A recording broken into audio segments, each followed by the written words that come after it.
Postmaster থেকে IAS মালদার ছেলে। স্বপ্ন তো অনেকেই দেখে, কিন্তু সেই স্বপ্ন পূরণ করতে যে অসীম ধৈর্য, অবিচল কর্তব্য নিষ্ঠা, কঠোর অধ্যাবসায় প্রয়োজন তা কজনেরই বা থাকে। আর যাদের থাকে তারাই হন স্বপ্ন পূরণের কারিগর। তাদেরই একজন হলেন মালদার ছেলে। বলা বাহুল্য, মালদার গর্ব অভিজিৎ চৌধুরী, যিনি সম্প্রতি ইউপিএসসি ইন্ডিয়ান ইনফরমেশন সার্ভিস পরীক্ষায় দেশের মধ্যে নজর কাড়া সাফল্য পেয়েছেন। যে সাফল্যের দৌলতে আগামী দিনে একেবারে দেশের তথ্য সম্প্রচার মন্ত্রণালয়ে আইএএস অফিসার হতে চলেছেন তিনি।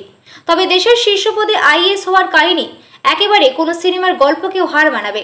কারণ ইউপিএসসি ইন্ডিয়ান ইনফরমেশন সার্ভিস পরীক্ষায় সফলতা পাওয়া অভিজিৎ চৌধুরী মালদার এক প্রত্যন্ত গ্রামের ছেলে। ইংরেজ বাজারে সাট্টারি এলাকায় তার বাড়ি। মাধ্যমিক পর্যন্ত পড়াশুনো সাটারি হাই স্কুলে, উচ্চ মাধ্যমিক মোথাবাড়ি হাই স্কুল থেকে। এরপর গৌড় মহাবিদ্যালয়ে মাস কমিউনিকেশন নিয়ে পড়াশুনো, সেই সঙ্গে জেলাতেই সাংবাদিকতা করা।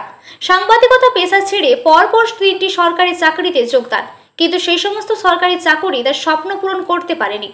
কারণ ছোট থেকে মেধাবী ছাত্র অভিজিৎ চৌধুরীর স্বপ্ন ছিল দেশের কোনো শীর্ষ পদে চাকরি করে দেশ সেবা করা।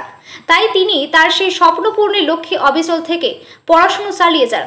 অবশেষে 13 বছর পর তার স্বপ্ন পূরণে সফল হন। ইউপিএসসি ইন্ডিয়ান ইনফরমেশন সার্ভিস পরীক্ষায় দেশের মধ্যে নজর কাড়া সাফল্য পান তিনি। যে সাফল্যের দৌলতে আগামী দিনে ভারত সরকারের তথ্য সম্প্রচার মন্ত্রণালয়ে আইএএস অফিসার হতে চলেছেন। স্বভাবতই তার এই সাফল্যের যেমন তার পরিবার এখন খুশির হাওয়া, তেমন খুশির হাওয়া মালদা জেলা জুড়ে।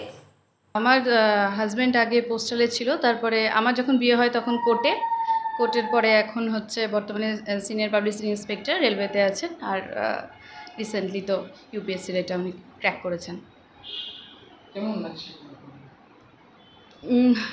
অদ্ভুত অভিজ্ঞতা, মানে আনন্দের একটা মুহূর্ত। কাল থেকে এখনও পর্যন্ত বিশ্বাস করে উঠতে পারছি না, কিন্তু পরিবারের সবাই আমরা ভীষণ খুশি।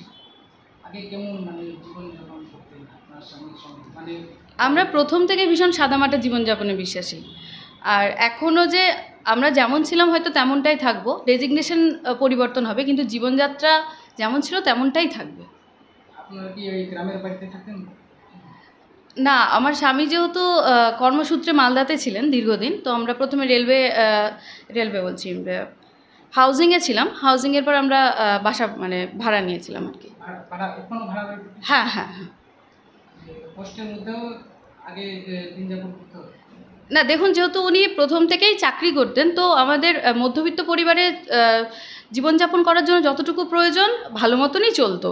কষ্ট বলতে সেই রকম কষ্ট আমরা কখনোই উপভোগ করিনি। আমার নাম অঙ্কিতা মজুমদার, আর এটা আমার মেয়ে। পরিবারে কে কে রয়েছে?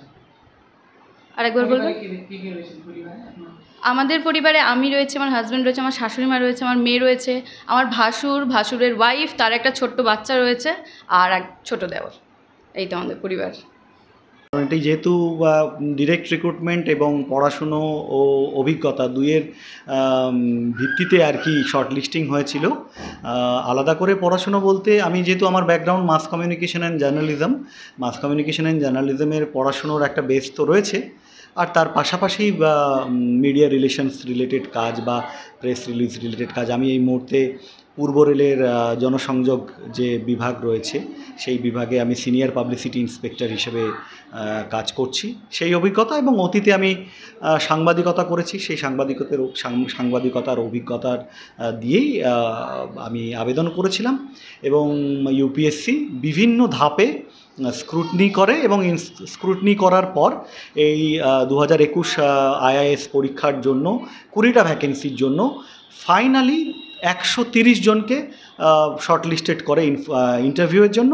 এবং সেখান থেকে এই 20টি ভ্যাকেন্সির এগেনস্টে মাত্র 17 জনকে আর কি রিকমেন্ড করেছে। সেই 17 জনের মধ্যে একজন আমি।